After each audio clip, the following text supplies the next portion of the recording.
ले साहब जी, आपका बकरा तैयार हो गया है और माशाल्लाह बड़ा प्यारा गोश्त बना है। और वो साहब जी थोड़ा सा गोश्त हमें भी दे दें। गोश्त? वो बकरे का गोश्त ही कितना होता है, ऊपर से तुम गोश्त मांग रहे हो। तुमसे मजदूरी की बात हुई थी, अपनी मजदूरी लो और जाओ यहाँ से। ठीक है साहब जी, मर्जी है आपकी।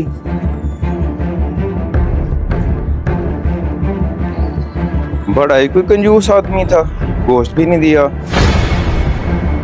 फहद, इधर आओ, गोश्त ले जाओ अंदर। जी भाई।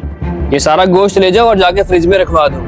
और अगर कोई गोश्त मांगने वाला आए तो बोल देना गोश्त खत्म हो गया है। जी ठीक है भाई।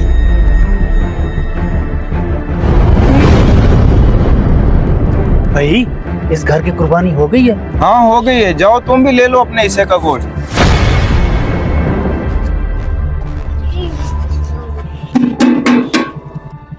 कौन आ गया?